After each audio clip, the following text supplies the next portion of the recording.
Welcome to another episode of IBSC Exploring Boys Education, a regular podcast in which we engage with the ideas that are shaping the landscape of boys' education.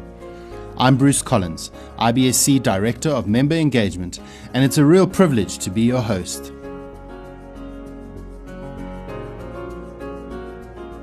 In today's episode, our guests will be sharing their insights about boys, respectful relations, and responsible sexual citizenship.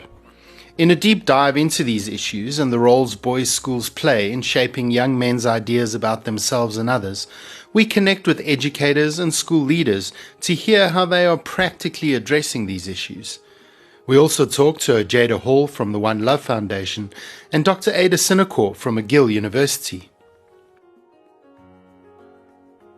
We kick off today's discussion by talking to Tracy Mackenzie, an English teacher and head of house at St Albans College in South Africa.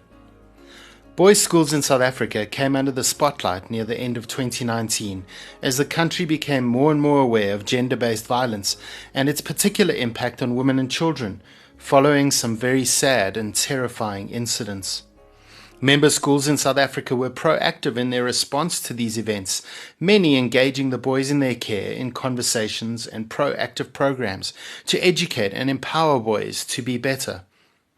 Tracy, as part of her school's efforts, challenged the St Albans College boys in a powerful chapel talk. I asked Tracy why she felt it was necessary to share what she had with the boys. Gender-based violence is a global issue. But I think, it's been seriously heightened in South Africa in the last couple of months. And I just felt that, it was a call to the boys to take action and to make a stand, really. I feel very strongly about it as a woman, obviously. And I'm also a mother to 3 girls. And I think that, for long enough, girls have been trying to lead these conversations, but I actually think that the time has come for men and for boys to understand the positive role that they've got to play in stopping violence against women and violence against children. Tracy gave me permission to share snippets of her chapel talk that she shared that day. In the light of this and other similar events that have happened in South Africa, it seemed remiss of me not to take this opportunity to start a conversation.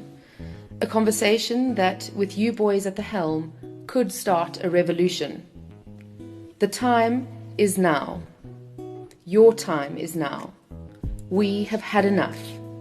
Enough is enough. Despite the best efforts of parents, teachers, and friends, these methods of preventing our girls and women from gender-based violence and rape are not working. What is it exactly that we are doing wrong? Personally, I don't believe that a higher police presence, although it wouldn't hurt, is going to change this endemic. I don't think a call for the death penalty is going to change the mind or the actions of the rapist or the murderer. We need more than a silent protest. We need more than a human chain spelling stop. We need more than hashtags. Martin Luther King cites that in the end, what will hurt the most is not the words of our enemies, but the silence of our friends. I know that there will be some of you who feel that this is not your issue. Some of you might feel that it doesn't affect you. I mean, you're not sexist, right? Maybe you feel that it's not your problem because it doesn't happen in your family, or even that it's a problem in the townships, not our suburbs. You could not be more wrong. Men and boys of St Albans College, this is your problem too.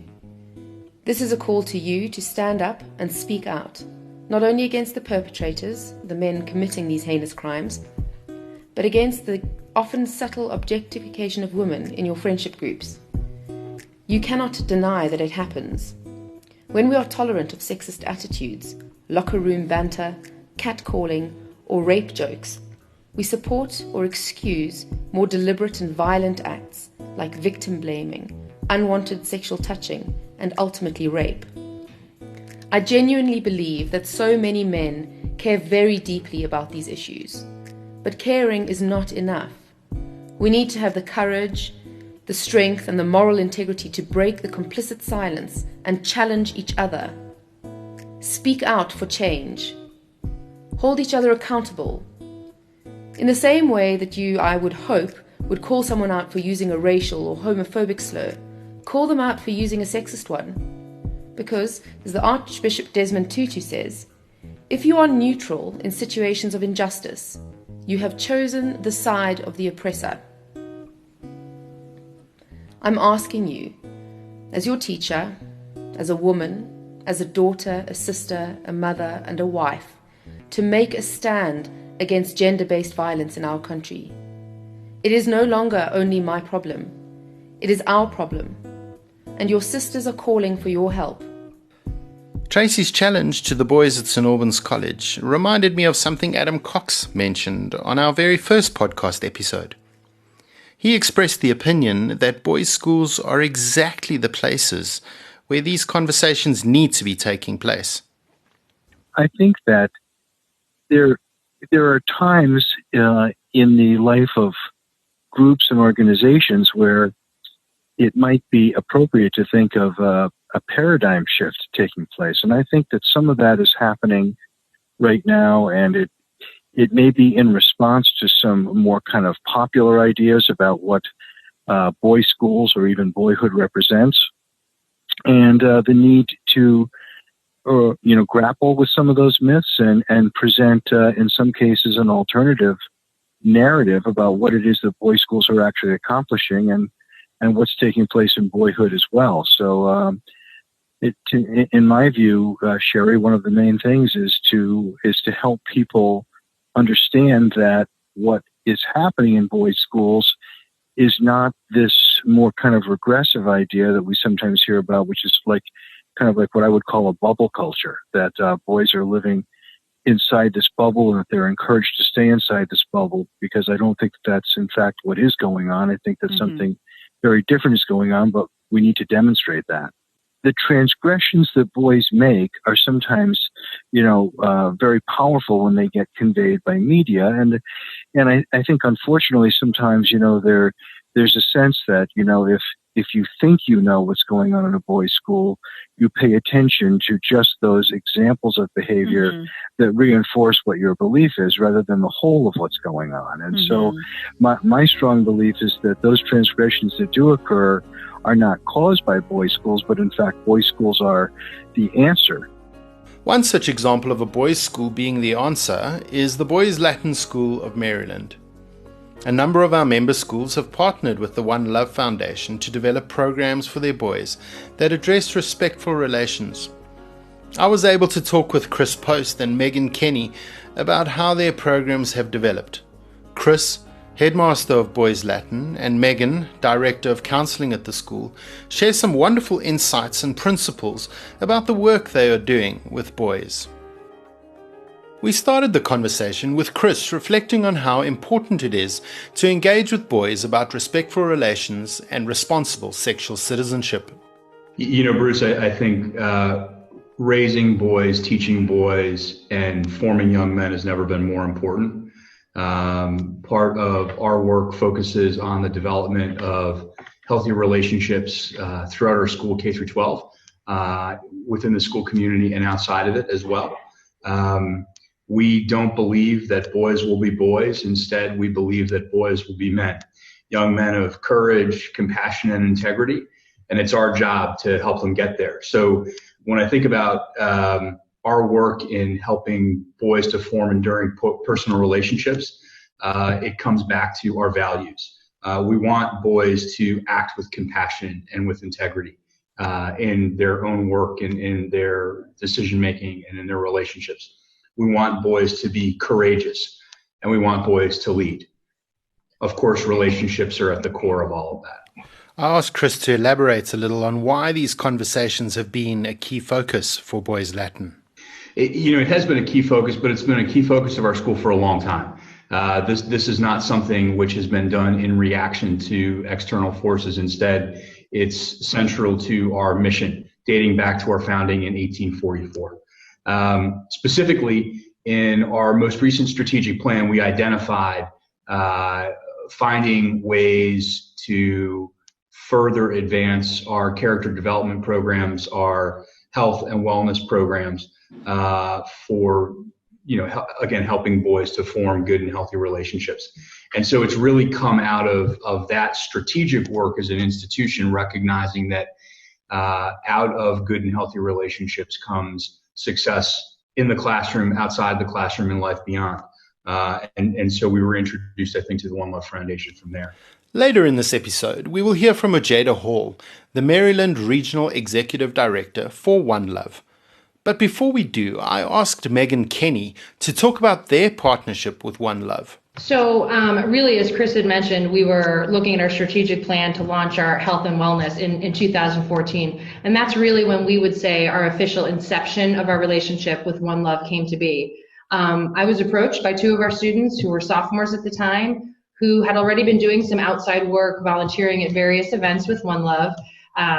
They knew that I was already involved with the foundation prior to working at Boys Latin. So the boys had an idea and an energy and a positive passion to bring these conversations and this work to our community. I was super impressed with the boys' willingness to embark in this partnership. So it was in the fall of 2014 when we officially launched our One Love Club, and we're really proud to say that we're the first One Love Club to come into existence in high schools. What is really striking for me is that this initiative was birthed by your boys. These boys had a passion for something, and I think that we created the space and the platform for them to take it and run with it. We've had that engagement from the boys right out of the gate. So I think that has only helped our program to grow and evolve. While Chris has already given a headmaster's perspective on the importance of this work, I was eager for Megan to share her insights from the perspective of a school's counselling team about why work focusing on respectful relations is so important in boys' schools. As Chris said, we've been around for 175 years, and first and foremost, we're a school. So we know that we are confident that our boys leave here and we are sending them out into the world, fulfilling all academic areas. But one of the things that we've always valued here is deep personal relationships. And that's really at the foundation of the work that we do with One Love and with our boys around healthy relationships. We want our boys to be prepared when they leave here for the world from a social and emotional standpoint. We talk a lot in counseling about meeting our students where they are, and I think that's exactly what we do with this work. We meet our boys where they are and assess how ready they are to engage in the conversations. Our boys are not afraid to lean in and have some challenging conversations and talk about ways that as young men, how can they be active participants in healthy relationships? I think for us, from a counseling standpoint and also just from a school, the work that we do with the boys and with One Love directly is really quite empowering for our boys. We work with the boys around not only self-advocacy, but how to advocate for a friend. We talk with them about how to safely intervene, how to be proactive bystanders. If they do see something, how do they speak up? How do they say something? How can we help our boys be ambassadors for change? And all of this speaks, as Chris had mentioned earlier, directly to our core values of our mission, helping build men of courage, compassion, and integrity. For the benefit of other boys' schools, I asked Megan to also share what the programs they have implemented look like. I'm sure that other schools can learn from the programs that Boys Latin have developed in partnership with One Love. We can kind of look at it in two different tiers, if you will. We do have our club, and that is in the upper school only, and we're really proud to say that this year we have about 45 boys in our club. And what that consists of is we have weekly meetings, and our meetings are set up and designed to have small group discussion. At the beginning of the year, we start educating the boys so that they have the information to go out and educate our community. We have folks from One Love come in and talk with our boys about some of their current campaigns, some of the current work that they're doing, because it is important for us to make sure that we are staying up to date with what's happening and what One Love is doing. We also have opportunities for the boys outside of the club, outside of the school, to volunteer at various events. Through the club, we also try and do fundraisers and different events on campus. We have a bake sale, but while we raise funds, we're also sharing important facts about healthy and unhealthy relationships. We also train our upperclassmen in our club to be small group facilitators for a workshop that is hosted by One Love called the Escalation Workshop. And that is something that we have programmatically put in place here for all juniors. Every year our juniors will participate in this program. So that kind of is an overflow from the club into our programmatic pieces of the school. We also take what we know in the club and we extend it into the month of February, which is Teen Dating Violence Awareness Month. Our club members put together various activities and events and small group discussions and prompts for our greater community in the upper school. We try and do a healthy event around Valentine's Day where we partner with surrounding schools, sending healthy Valentines with, again, important information, up-to-date and current statistics. So that's a lot of where we come from with the club, and all of our work comes together at the end of the year, where we have dedicated one full day for our entire school, grades K through 12, for what we've named One Laker, One Love. And this year will be our 6th annual day, and this is a day that we're really proud of. It's a day that we've been full support from administration to set academics aside and create age-appropriate conversations and activities with all of our boys about how they can be, how they can engage in healthy relationships. How can they be healthy problem solvers? How can they be collaborative young men working with one another? So all of that comes to be in the spring each year, which we're really excited about. And certainly to add on that, programmatically, as Chris had said earlier, implementing from a counseling perspective through our lower and middle and upper schools. Our character education is interwoven in all that we do. In our lower school, we're teaching the boys empathy and how to be healthy problem solvers through a program where we identify healthy values that they focus on in the classroom throughout each month, ranging from compassion, honesty, to healthy relationships. And then in the middle school, the boys are a little more mature and ready to have some more in-depth conversations around decision-making, goal setting, stress management, healthy relationships, what that looks like, identifying healthy behaviors. And then when they come up to the upper school, we have a program, our advisory program, which then feeds into our sophomore seminar program, which really is a program that is created to talk about some of the social emotional issues outside of academics, so that we can prepare the boys for when they leave Boys Latin and enter an exciting but yet very challenging world. It seems essential then, in speaking to Chris, that it is of paramount importance that this is not work that is seen as an addendum to school life, but that it connects deeply to and flows out of the values boys' schools espouse.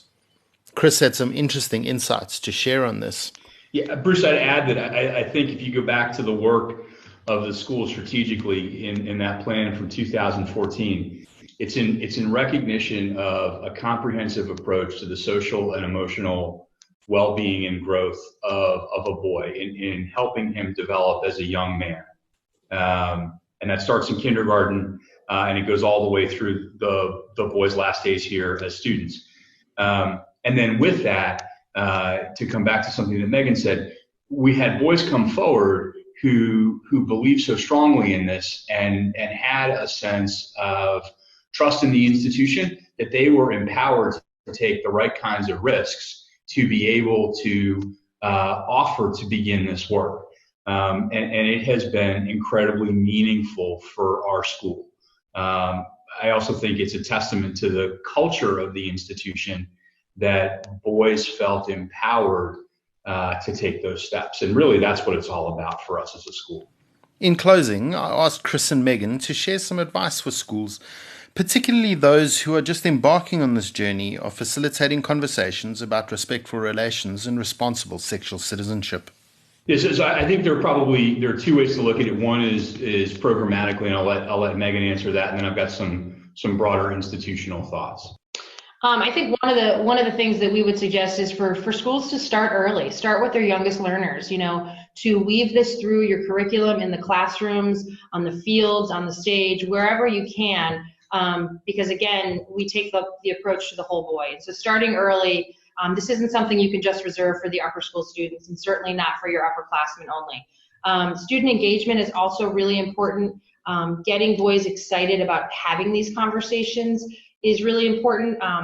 In my experience, I can say that boys are very willing to have these conversations. I think we just need to invite them into the conversations. And by doing that, I think we will see that they're willing to learn and they're willing to go out and be ambassadors for change. And I think that's really, really important. The other thing is too, One Love is a great organization. I would encourage schools to reach out to the One Love Foundation directly. They have a wealth of knowledge on their website. There are a ton of resources, a lot of helpful current information. So certainly schools can start there as well. And I think with that in mind, Bruce, the film escalation that One Love produces, which is geared towards essentially sophomores or juniors in high school, is probably the easiest way for a school that doesn't have any experience with this work and with the One Love Foundation to tap in. It is powerful, it is really challenging, and it fosters, I think, some very, very good discussion with some tangible outcomes for boys and for adults as well. I will say, I come back to what I said at the beginning, that I think the time has never been more important for us to focus on the education of boys and the formation of young men. For schools to act with their own sense of courage and integrity around these issues and helping boys to have hard discussions, to understand how to foster healthy, enduring personal relationships is primary to our work as boys' schools today and well into the future. One Love is on a mission to change the fact that we are taught very little about love, one of the most important things in our lives. They educate young people about healthy and unhealthy relationships, empowering them to identify and avoid abuse and learn how to love better. You can read more about the work of One Love by clicking on the link in our episode notes. Our next guest is Ojeda Hall. Ojeda Hall leads One Love's Maryland division and is responsible for the expansion of One Love's partnerships and programming in that region. Under her leadership, the organization has initiated a formal partnership with Baltimore City Schools and has enriched its video content with diverse stories and storytellers from the Baltimore community. She brings over 15 years of experience as a community organizer in the civic sector. I asked Ojeda to reflect on why this work is important for boys in particular. Boys are asking for help on this issue. What we know is that 1 in 3 men will be in an abusive relationship in their lifetime, but there's so much taboo and stigma around relationship violence that men in particular and boys, as they're learning and growing, are much less likely to ask for help. Boys need and deserve and want healthy relationship education. We started One Love out of tragedy, but we have made it, we have done a great job in lifting up the legacy of Yardley Love and her family by providing these 10 signs and providing these this sort of first aid kit of resources to help people inside of relationship.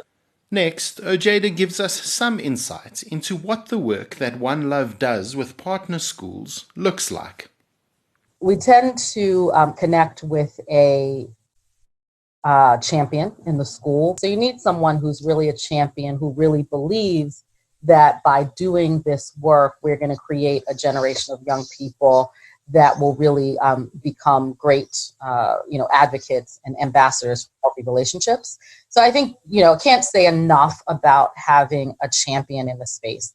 And then that frees us up and enables us to recruit students who are trained by One Love to be facilitators and can lead workshop discussions in each of their grades. So our great contribution to this work, we have many, but I think among the greatest is we've got language. It's almost like the Babel or Rosetta Stone of relationship health. There are 10 signs of an unhealthy relationship and 10 signs of a healthy relationship. And then we do what we think is necessary to communicate with young people in this day and age that we live in, which is we serve it to them in video form. So we use social media. We've got 30 plus pieces of video content. And so when One Love works with the school, we suggest a menu, if you will, of 5 or 6 pieces or 7 pieces of our content starting from 8th to 12th grade. And we scaffold in that curriculum so the entire student body can engage with One Love every year and build upon their knowledge of the 10 signs, but not just the 10 signs, social media culture and how it impacts relationships, how to start the conversation with a friend, how to have a good breakup, how to have have good safety plans if you're in a breakup, and how to do and talk about consent and understand consent. I also asked Ojeda to highlight how schools can link up with One Love's programs. They just have to reach out to us at www.joinonelove.org. We have regional offices like mine in Baltimore, in 5 other regions, including San Francisco, Seattle, Boston, New York, and Jacksonville. But you don't have to be in a place where there's a regional office. If you just contact us via our website, we are really skilled at bringing schools along in this work and adapting our programs to fit the needs of your students. So we're encouraging young people to start One Love clubs at their schools and help as students to educate their peers about relationship health. And it's really helpful for us to work with adult advocates, the health and wellness teachers use our videos and curriculum in their classrooms.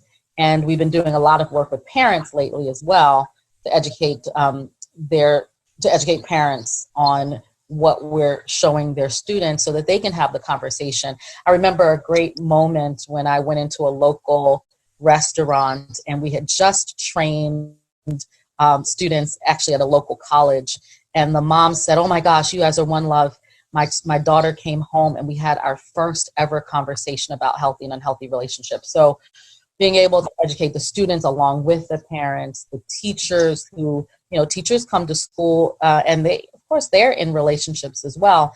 And being able to help them as they help students, I think creates a whole ecosystem where our boys will be ready to go into society. And many times in our boys' schools, many of the boys have not been around girls until they've had mixers or proms or parties, but they need to be ready for the social aspect of college. And many of them are starting relationships on Snapchat and Tinder, and they need to know when not to start a relationship. If they do, how to break up respectfully if they need to, how to deal with rejection, how to handle consent, how do they gain consent. So even to have a platonic relationship and just be a good friend, I love that we're talking to boys' schools because boys can speak up in a way that maybe they might at times shrink to the background in co-ed spaces. So we're excited to get more boys' schools involved in our work. Despite being based in the United States, One Love's work and programs have a global reach. IBSC schools all over the world are able to be part of One Love's initiatives.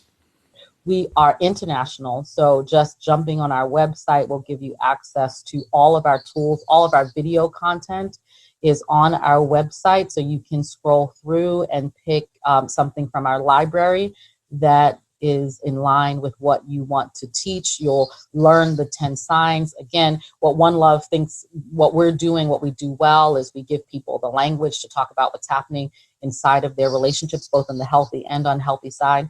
And we try to give people the equivalent of a first aid kit. And all of those resources are available online. And so we encourage our friends internationally to go to our website and just feast on what's available. The most recent global research project commissioned by the IBSC was conducted by Ada Sinacore, a professor at McGill University. The study, entitled Responsible Sexual Citizenship in Today's World, The Challenges Confronting Boys, had a twofold focus. The first of these was to seek to learn from students what information they have related to responsible sexual citizenship, where they are getting this information, and whether or not the information they have is accurate. Secondly, the aim was to learn from parents and school personnel how information about responsible sexual citizenship is provided to the students. Ada's report will be available to IBSC member schools soon, and her findings and insights will be useful and applicable. We use this opportunity, however, to ask Ada to share some practical insights from the research. However, before asking Ada to talk through some of the practical advice she has for teachers to engage boys in programs focused on responsible sexual citizenship, we thought a good point of departure would be to talk about how she defines sexual citizenship for the purposes of this research. So we use the term sexual citizenship because citizenship is equated with borders. And what we're trying to do is bring those individuals who might be on the borders of these discussions, like gender and sexual minorities, to the center, so they get access to the same kind of privileges in education that heterosexual people get when we talk about sexuality in education. Citizenship also implies social responsibility to a community and a society through participating in socially and sexually responsible behavior. So that's why the term citizenship matters. As far as the study, I mean, the goal of this study was really to collect some baseline data in order to really understand where students were at in terms of their beliefs and knowledge about these topics and their attitudes, and actually also to learn from parents and school personnel what their perceptions were about what was happening in schools around these topics and how much information that students had around the topics. And the topics we covered were sexual health, things like puberty and STIs, gender diversity and sexuality, consent, healthy relationships, digital responsibility, media literacy, where the students were getting their information, and what the school climate was like around these different kinds of issues. The thing that excites us most at the IBSC about Ada's research is how she's distilled the insights garnered from the data into practical and implementable advice for teachers and schools. I asked Ada to give us some insight into what her suggestions are for boys' schools and teachers of boys. That's interesting, because one of the things I call this study the glass is half full, the glass is half empty study, because there were things that they kind of knew a little bit, and the little bit they knew, what they got right, but there was a lot they didn't know. So, I mean, with regard to kind of sexual health, the students really need more information about birth control, pregnancy, STIs, and those kinds of things. And so I think that's important for us to be thinking about where we can get that into the curriculum. A very low percentage of respondents endorsed gender stereotypes, heteronormative, or sexist attitudes. So that was very interesting. So and when we looked at the idea of more sex means more popularity, very few students were endorsing that too, only around the 30%. But however, when it came to heterosexuality, they strongly endorsed that heterosexuality was more natural than same-sex attraction. So while they're not endorsing the stereotypes, their personal beliefs may be about those stereotypes. And so one of the things that I thought was very interesting was when we asked them if my friend came out as gay, what would they do? And about 42% said, they'd be fine with it. And a very low percentage said they wouldn't be fine with it. But most of about similar percentage then accepted whether this kind of attitude was it was kind of indifferent. Now, this theme of indifference came up across a number of themes, right? So not just the gay theme, but this theme of indifference also came up when we asked them if in cyberbullying, if they were aware of cyberbullying, would they intervene? And they said 25%. They said no, they wouldn't intervene.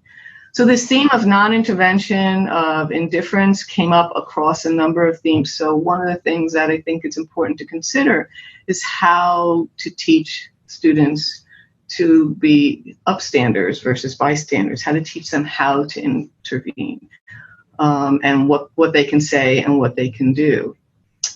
It's interesting because when a person comes out, a gay person comes out, that kind of indifference or non-response can oftentimes be experienced as homophobic versus what the students are trying. The theme we saw was that they were just kind of didn't want to make a big deal of it, where it can be interpreted as a lack of support. So one of the things that teachers could be aware of when they're talking about these kinds of topics is how can the students, what kind of actions can the students take to make an environment that's more supportive, where they feel like they can say something, they can intervene and have those conversations. I thought that was a very interesting thing that came up in the data. The other thing that came up in the data, which I also thought was very interesting, was when we talked about consent. And one of the things is that consent is complicated, right? It needs to be freely given, it needs to be reversible, it needs to be informed, it needs to be enthusiastic, it needs to be specific. So when we asked them about the components of consent, they were not able to understand what these components were. We didn't. And when we asked them to decode scenarios, they were only using the presence of yes or no as the indicator of whether or not there was consent in the scenario, which was very interesting, and is insufficient in terms of getting at consent. When alcohol was added to the scenario, their ability to correctly identify the presence or absence of consent significantly went down. So they don't understand what the role of alcohol is in consent as well. So I think it's important to note that while they thought consent was something they had to do, they don't really understand the complexity of it or the nuances of it.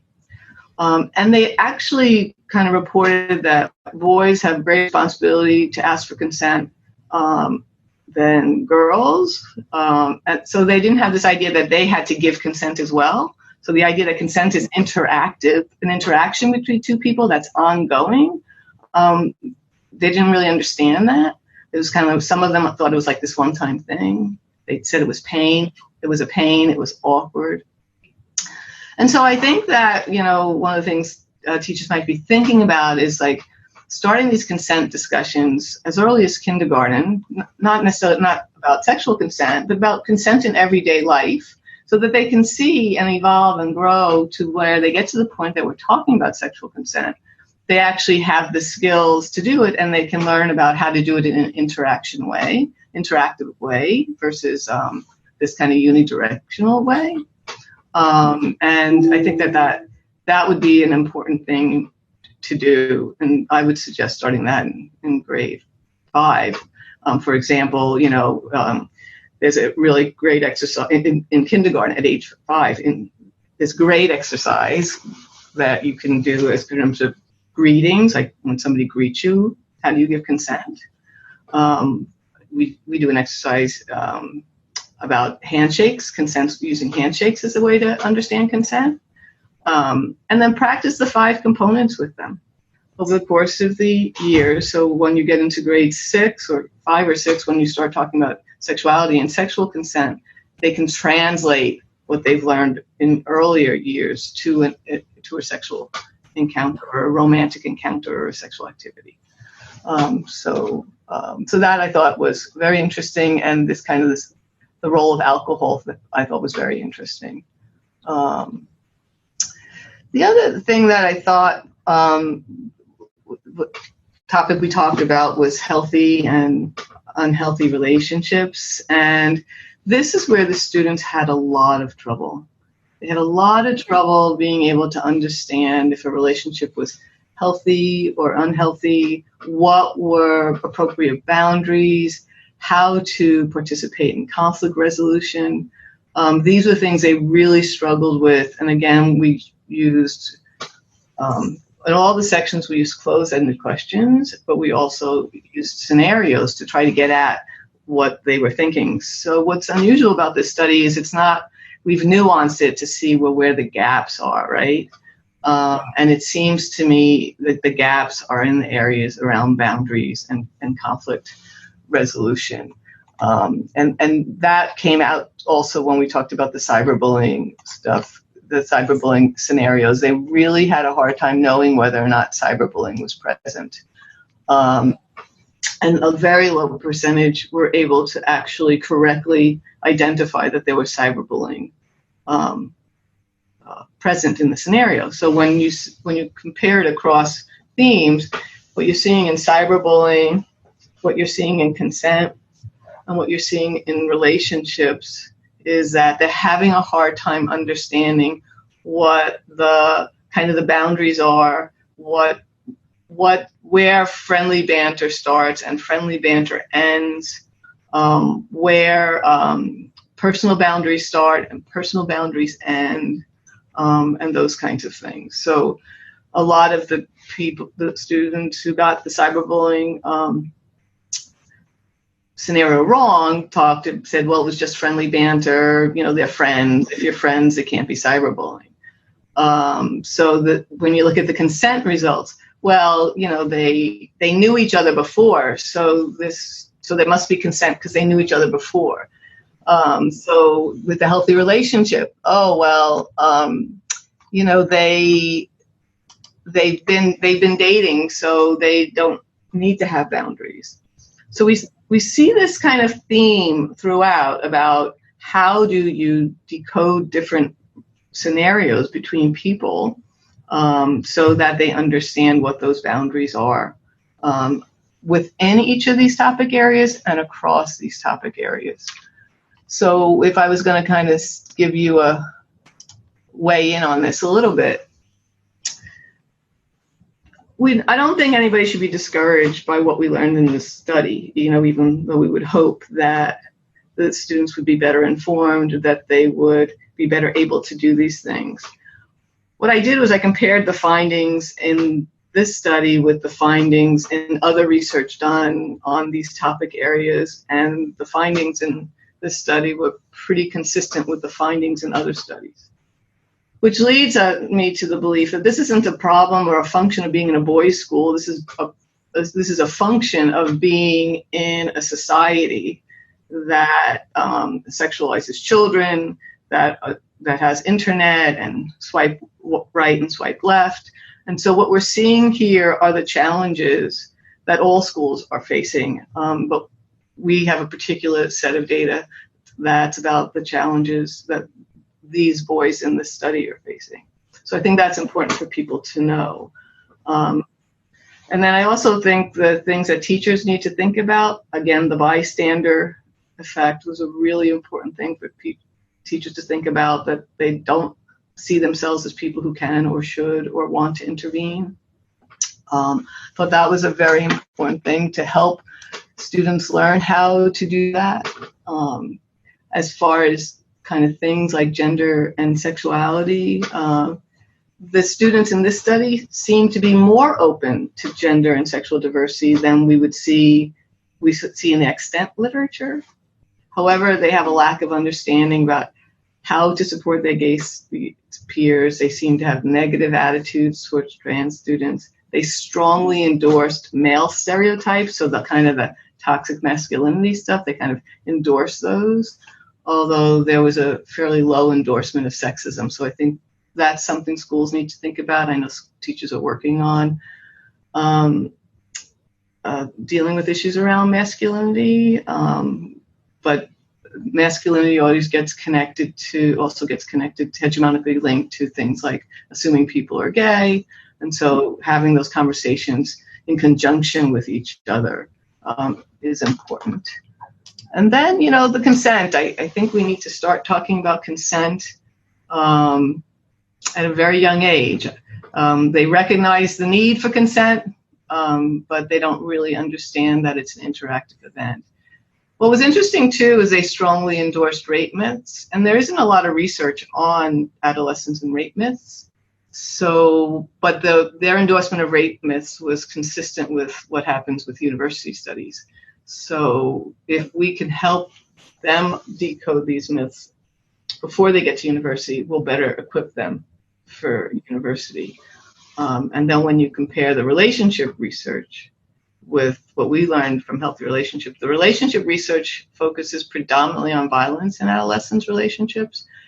However, what I really believe that we learned in this study is that we need to help the students understand healthy relationships, not just abusive relationships, but what are the components of a healthy relationship?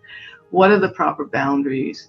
How can we establish those boundaries? And how can we work so that we can be good citizens in terms of being socially responsible to ourselves and to the other members of the community when it comes to relationships. Listening to our guests, a number of principles stand out as common threads in all these conversations. Firstly, I believe that creating a positive school culture that facilitates positive dialogue is important.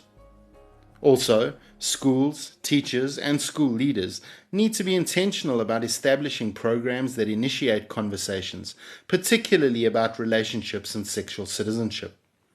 It is important too to create or join programs that make these conversations easier for the boys in our care.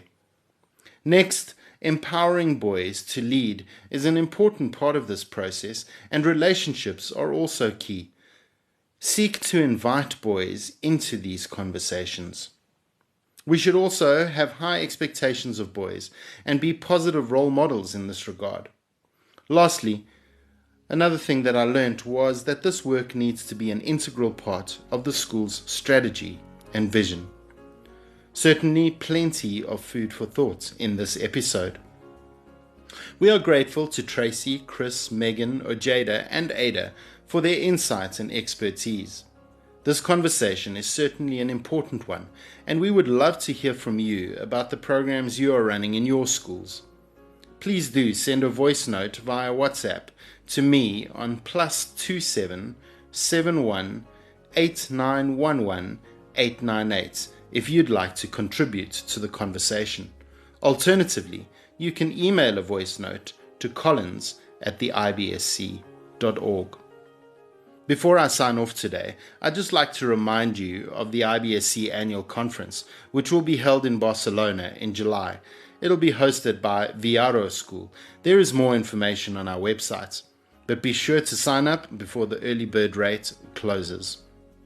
Lastly, we are grateful to you, our IBSC listeners, for making a difference in the lives of boys and in boys' schools. Until next time, goodbye.